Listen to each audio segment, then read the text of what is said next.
This week's lesson, we will be learning about rates. So what is a rate? Well, a rate is a comparison. It compares two different quantities.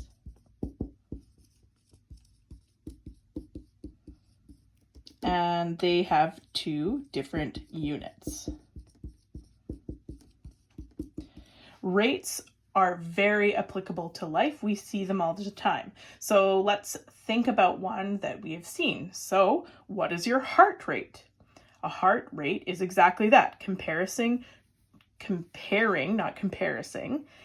two things. So the beats and a time. So beats per minute. Okay, so a heart rate is an example. A salary is another example. So if you think about how much money you make per hour, so say you're a babysitter, you make, I don't know, $10 an hour, whatever. That is also a rate. Rates can also be found when maybe you're ordering out food. So you need a certain amount of pizza slices per person, something like that. So rates are seen everywhere. Now, one of the main things that we're going to be learning about in rates is a unit rate. So we're going to talk about that quickly right away. So a unit rate is something that you'd use a lot. And this is used to compare things that don't necessarily have the same quantities, but they have the same units. So we use this a lot in shopping. So where we want to buy the cheapest thing, so we'd use a unit rate. So in other words, a unit rate is when the rate, it compares a quantity to one. So that would be something like a cost per one unit. So let's say you know that it costs $4 for 12 cans of Coke. This would be figuring out how much does it cost for one can of Coke. So that would be a unit rate. And you see that a lot. So the heart rate, 1 minute, that's a unit rate. The salary, that's for 1 hour or whatever it is. Again, that's a unit rate. There's also important vocabulary that goes with rates. So if you're working on a problem or in real life, you'll see the following words. So per, this is the most important one. So that's like if we say the cost per hour, the beats per minute, something like that. We're going to see that a lot. That's also what this dash means. It means per. So you see that all the time. So kilometers per hour. That's what this means. It's a rate. So per, we also say for. Okay, so for is another one that we see a lot of. That's when you're going to look at things in a grocery store. So you get 5 bananas for, I don't know, $2. Okay, so that's another rate, and we use for to say that. And then sometimes we'll say on or in. So on or in are sometimes used, and that just depends on what we're talking about. So that would be maybe we're talking about sports that they, maybe like in hockey, they shot 5 shots per power play, or they made 5 shots in 2 minutes. Okay, so we normally default to per, but in can also be used. Now let's do some examples. So we'll start with this one. Let's say a printing press prints 120 sheets in 3 minutes. So we need to somehow figure out what the unit rate is. So we can do this in a couple different ways. The first way that I would show you would be in some sort of table. A table is a great way to organize what you're doing.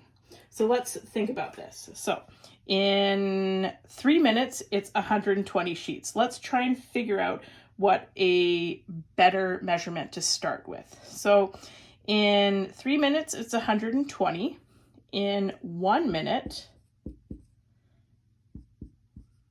how many do you get? So the simple way to start this would be to just divide. So we've seen this before in other math, but you probably just didn't know that you were doing a unit rate. So 120 sheets, you divide it by 3. So you find out that you get 40 sheets in 1 minute. So how does that help us make a table? So we would need to make a table if we want to extend this. So let's say we want to know how long it'll take to get to 1,000 sheets. So we can use this unit rate to do that. So we'll create a table.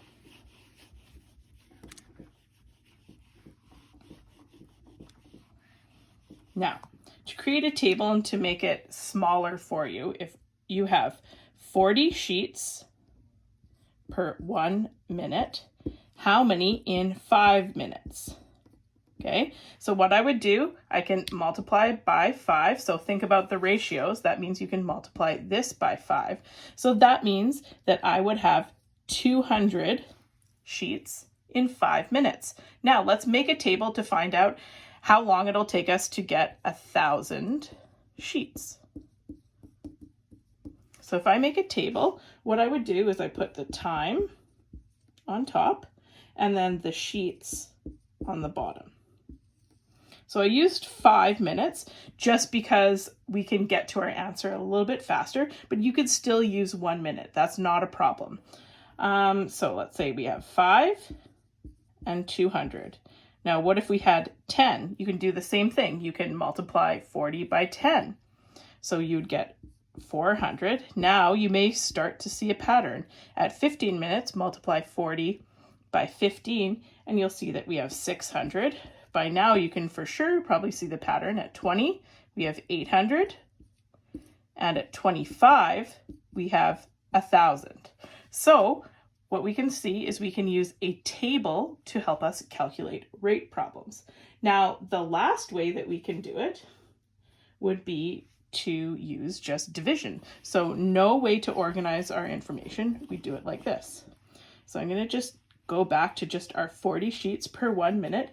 And we're thinking about how long will it take to get 1,000 sheets.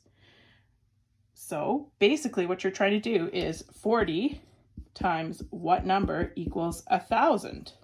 So what we can do to arrange this, we would actually do 1,000 divided by 40, okay? And we would find that we would get the same amount, so 25 minutes, just like we did in the previous way. So you can do it 2 ways. To recap, you can do it as a table, and I'd find an easier way, but you can still do it as 1 minute starting at that unit rate, or you can do it through division. So you want to find out how to get something over here, you do division. If you want to know how many sheets, and you know that it's 40 sheets per minute, you would take this whole number here and you divide it by the sheets per minute. Okay, so you would take the number given divided by the rate to get the time. Another way for us to look at rates is we can actually graph it. So thinking about the example of a car goes 80 kilometers per hour, how far will it go in 5 hours? So you can probably figure this out through just the numbers, but let's look at a graph. This makes it very visual, makes it easier, at least I think it's easier, for you to see. So let's say we start at 0. We're going to make a graph. So 1 hour, 2 hour, 3 hours, 4 hours, 5 hours. Okay. And then we're going to see the distance. So if I do 100 kilometers, 200, 300, 400, and then 500. Okay. So it's nice here. So we know that in 1 hour, it's 80 kilometers. So if we do 2 hours, that would mean we would take 2 times 80, which equals 160. We can plot that again, so it'll just go just over half. And then what happens at 3 hours? So this is using both ways. So I'm using multiplication and a table to see this. You'll notice that it will probably go up by the same amount each time, just like in the table that we did. So in 3 hours, that would be 3 times 80. We'd get 240. So you'll note at 3 hours, it'll probably go up the same amount. So you can see that it's making a nice line. So if I were to connect this line, you could probably guess at 4 hours, if I go up at 4 hours and go here, oops, that's not a very good accurate. So it would be 4 times 80. You can see that it's not quite half between 300 and 400. So it's going to be a number in there. And you'll see that it's 320. And lastly, you'll see that if we do this again, 5, it's not the most accurate, but it would be 5 times 80, which equals 400. So the graph gives you a nice visual to help figuring out those numbers. So let's look at some examples. Let's say someone cycled 30 kilometers in 2 hours. How can I find a unit rate? A unit rate, remember, is when you compare a quantity to 1. So we have to get it down to 1. So I would say 1 hour makes the most sense. So what we would do, if it's 30 kilometers in 2 hours, how many is it in 1 hour? So what I would do is I would take my 30 and I divide it by 2. So in order to find the unit rate, you take the first number and divide it by that second number. So I would find that it's 15, and my unit rate would be 15. Put this units first, kilometer. The second unit, you would write the per sign, and then you'd write the other unit. It's important to write the units because if we remember to our definition, we are comparing two different quantities with two different units. So let's look at another example. So we'll do it the same way pretty much every time. So let's say a plane flew 150 kilometers in 15 minutes. So if I think about my unit rate, I want to compare a quantity to 1. I want to know 1 minute. Okay, so what is that? So I'd have to divide by 15. So thinking about our ratio work, right? Divide by 15. 150 divided by 15 would equal 10. So that means that it's going 10 kilometers, the first one, per sign, minute. And that's a unit rate. Now, let's look at some cost ones because those are going to be ones that you're going to see a lot. So we did some speed ones, which we see all the time. Anytime we're on a road driving, we see speed. So let's look at some costs. So let's say milk costs $4.50 for 4 liters. So how much would be the cost for 1 liter? Okay, so if we're doing this, we would divide by 4, divide by 4. So we would have 450 divided by 4, which will give us, just grab my calculator, 450 divided by 4. So we'd have $1. And if we are rounding up, this is a 5, so we round the next number up, the 2. So it'd be $1.30 per liter. So let's try one more cost one. Okay, so let's say we have 24 cans of iced tea that cost $9.99.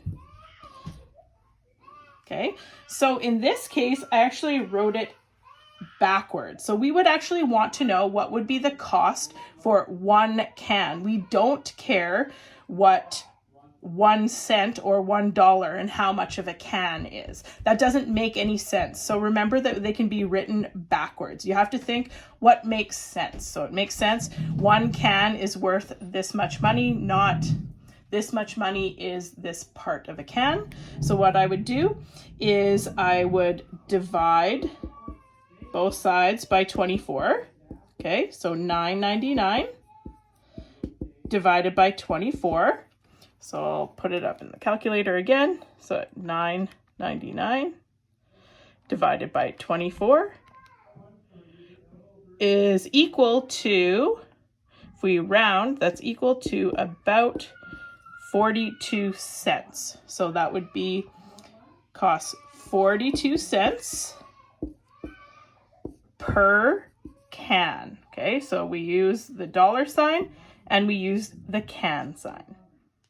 So let's do some more examples, but this time we're going to look at, if we have a unit rate already, how can we figure out other comparisons? So let's think about this. So a person works on an assembly line making Barbie dolls.